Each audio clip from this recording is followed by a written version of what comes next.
tulong.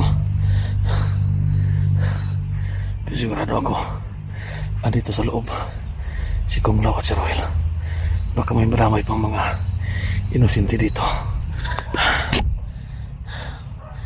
Yan ba kayo? So nakita natin kanina yung bakod. Bakod dun sa kabila na hinawakan ni Kung Lao, mga kaidol. Nakita din natin na hinawakan ni Roel at biglang bumagsak si Roel.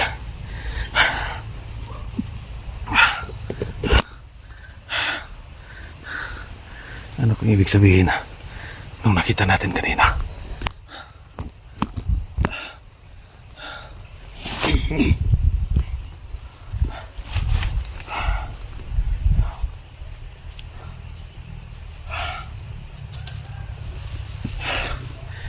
Bago nito, mga kaidol. Diyan kanina nakita natin na hawakan ni Kung Lao.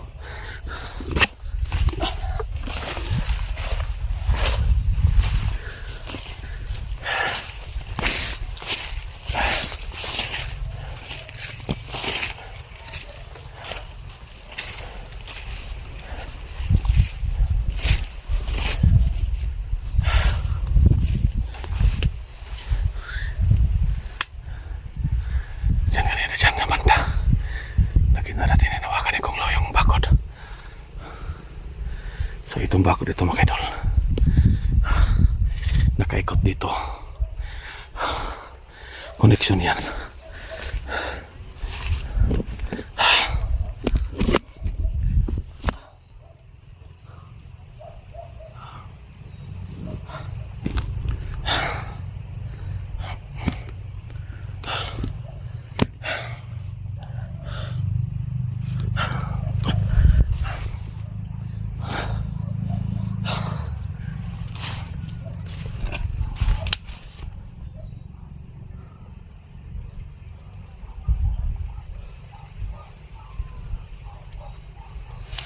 Mga kaidol, nakita natin kanina, hinawakan yung bakod doon banda, hinawakan ni Kung Lao. Pagkatapos pinahawakan niya kay Roel. Nakita natin na bumagsak si Roel, mga kaidol. Pagkatapos binigyan si Roel, dinagdagan yung lakas niya, mas lalo sa hindi tinatablan ng bala. Talagang nakita natin, mga kaidol, na si Roel napaka-agresibo na talaga. Kasi nakita natin mismo lumapit siya sa bahay, mga kaidol. Si Roel at si Kung Lao kayo matasay dito, baka maipit. Napakita tayo. Mabuti andito tayo sa gitna po ng damuhan, kasi madali tayo pagkapagtago kung sakali mang yan, may sumigaw.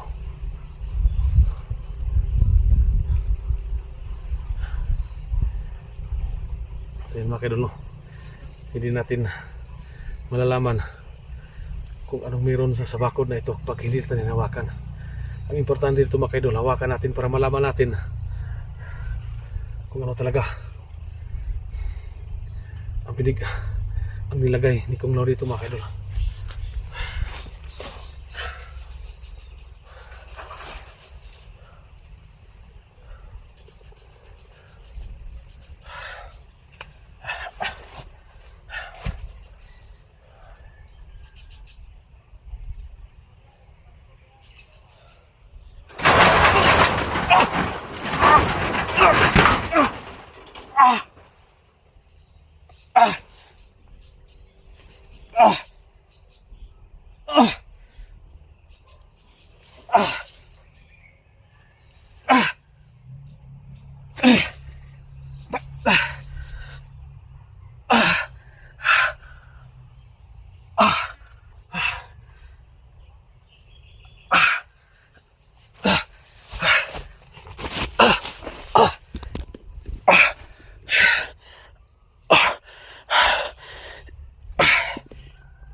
nandigas yung kami natin kasi hindi ko pupaliwanag yung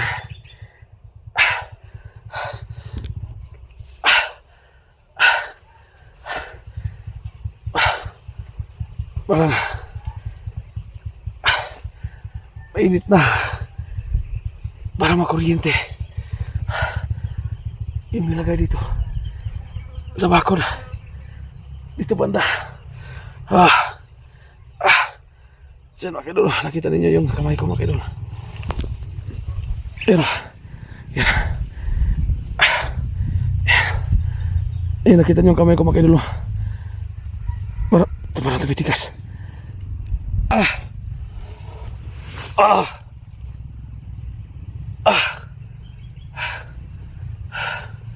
Ibig sabihin na ito mga kaidol. Ngayon nalaman natin may kuryente nilagay dito si Kung Lao mga kaidol. Pambihira. Kuryente ba ito? Isang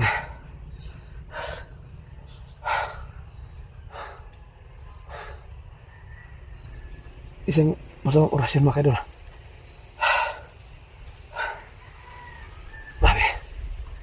Hindi natin mahawakan.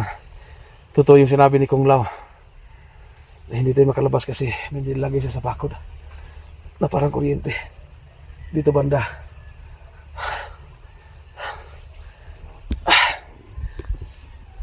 Kasi doon banda natin nakita na hinawakan ni Kung Lao.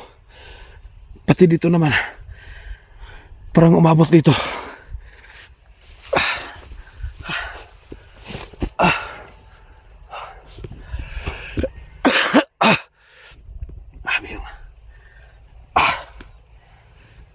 Ang init. Hindi ko ma-explain yung naramdaman ko pag hinawakan natin yung bakod. Isa lang ibig sabihin ito. Mahirapan tayo makalabas dito. Kaya ang gawin natin dito, mag-iingat tayo dito ngayon. Na hindi tayo sumagi dito sa bakod dito bandang bakod. Puntahan natin dun pa na sunahan. Susubukan na naman natin i-try ulit kung wala tayong ibang magawa dito. Susubukan natin para malaman natin kung ano talaga yung nakapalibot dito sa bakod.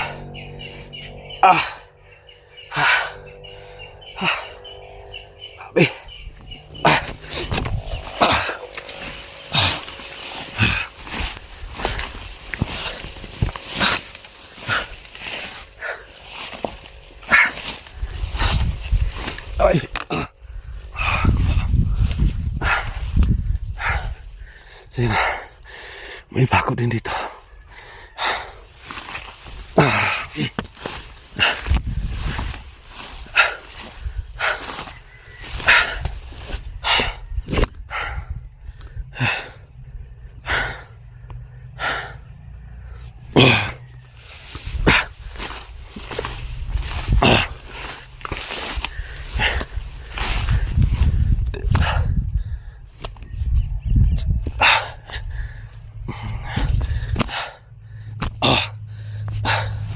Yun mga kaidol, may kalayuan na dito rin sa bakod na hinawakan natin.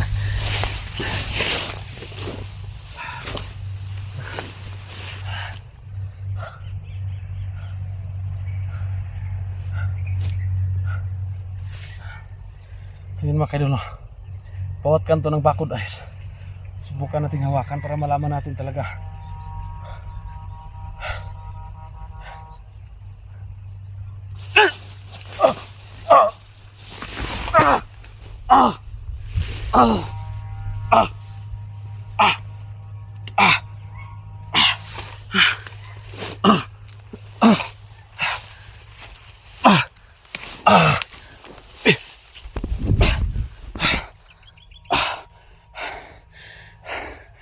parehas yung iniriya dito mga idol.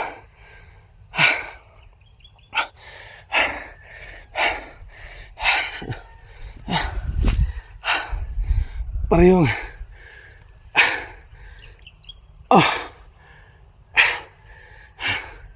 yan ang problema dito. Hindi tayo makalabas. Tangina. Diyos ko. Nakabakol pa naman ang buong paligid ng area nito.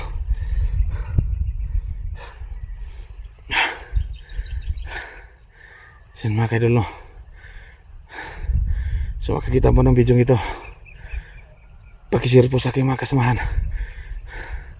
Kung pupunta man sila sakali dito, huwag silang basta-basta humawak dito sa bakod. Baka madisgrasya sila.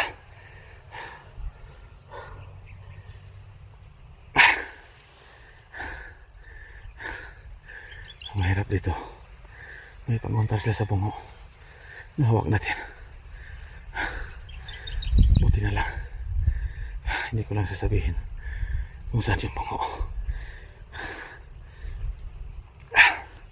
Kasi yun na yung pakay nila.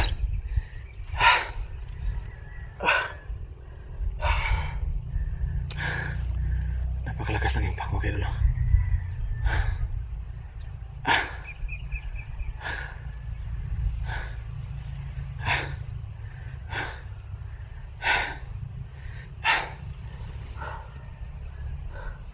Doon banda. Kakaiba yung binlagay ng parang kuryente. Dito napakalakas. Pareho yung lakas.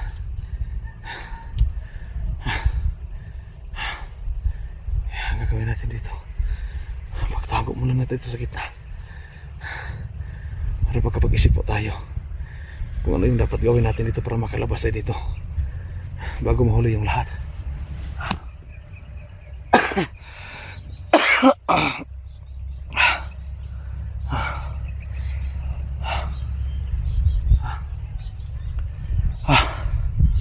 Nanghina ako. Nanghina yung katawan ko. Napakalakas ng kuryente. Grabe itong si Kung Lao. Hindi ko magkapaniwala na may orasyon siyang sing lakas ng kuryente.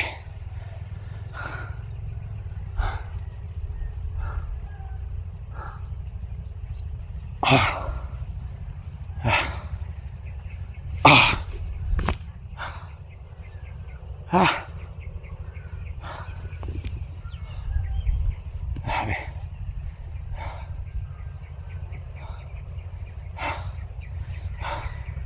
Sa doon banda may bakod yan. Bakod. Ayan.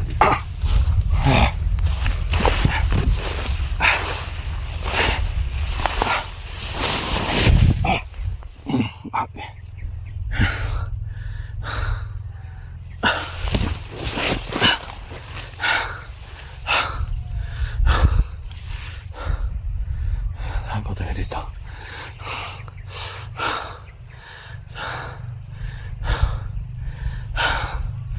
Palit na ito ning liyok na Roel. Kasi si Roel nun siya sa bandang may puno ng niyok, nakaabang siya. Nag-abang siya sa akin. At doon banda si Kung Lao. At narinig natin kanina na magpadala si Kung Lao dito ng tao na 150 katao yung padala ni Kung Lao.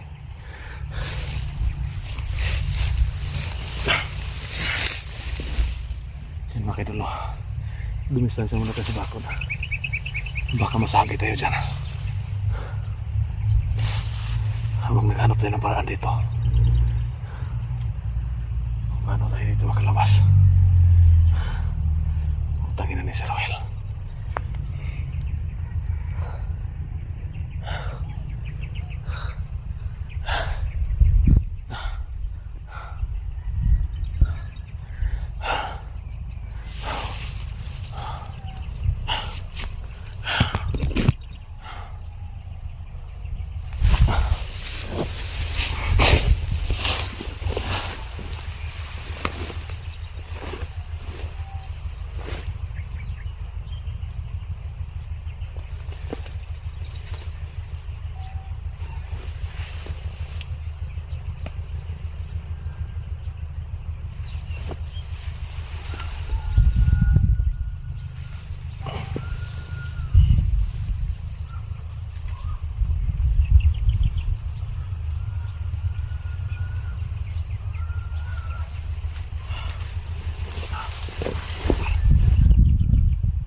sobrang lakas ng kuryente. Nilagay dun sa bakod. Grabe itong kapangyarihan ni Kung Lao. Hindi natin inaasahan na ganun siya kalakas.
Parang uulan mga idol.